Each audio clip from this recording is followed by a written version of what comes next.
Jerry Coleman alongside Kevin Cowherd here on BaltimoreSun.com. Of course, SportsWithColeman.com. Brought to you by Dover Downs Hotel and Casino. Orioles best player, Kevin. Listen, the Orioles right now, as we speak, in last place. We're not sure how many reps they'll have at the All-Star game. Typically, you only get one, maximum two. Right. I would maintain that Matt Wieters, as I wrote on my blog this week at SportsWithColeman.com, is the Orioles' best overall player. Again, just a few months into the season, and we're still a few months away, really, from the Midsummer Classic, but he has to be at the top of the list right now as far as an all-star candidate. He's getting it done exceptionally well behind the plate, and he's also hitting in the clutch. Well, I have to agree with you. I mean, I guess you could say that Zach Britton is a viable candidate to be called the best Oriole right now, but there's no question Matt Wieters has just done an absolutely terrific job. His percentage for throwing out base runners is just incredible. He is hitting. He is driving in runs. He's hitting with men in scoring position. The pitchers can't get over. They just rave about how this guy calls a game.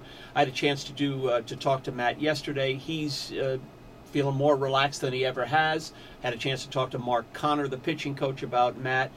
Says the pitchers just are totally in love with this guy. So, Jerry, I think from an all-around perspective, yeah, Matt Wieters right now is the guy who's doing the best job on both sides, defensively and offensively for the Orioles. And this kid has had the weight of the world on his shoulders ever since he made his major league debut before 40,000 here in Baltimore. He's been on the cover of SI. He's already been deemed a failure by one publication out there. I think he's living up to the hype this year and starting to come around. And right now, I would say he's the Orioles' best player, with Adam Jones being a close second. Well, and again, Zach Britton, you can't discount what that kid's done too. But Adam Five Jones, wins as a rookie, you can't. Adam Jones is doing a great job. The walk-off homer the other night, terrific power against one of the best relievers in baseball.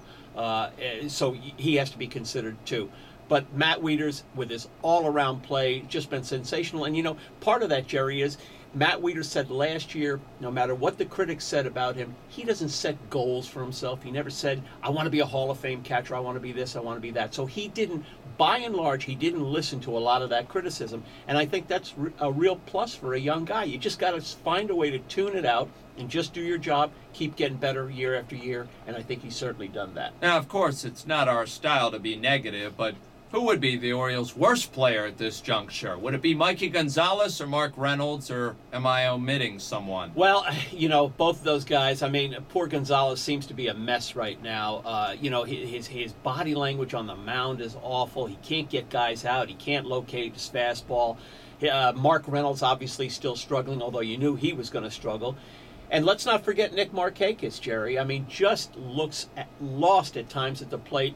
Still doing a terrific job in the field, great arm, one of the best in baseball. But, those three guys are really struggling right now. Obviously, Gonzalez struggling more than the other two. And yet, a credit to the Birds, without Mattis, Roberts, or Derek Lee, they're still hovering around 500.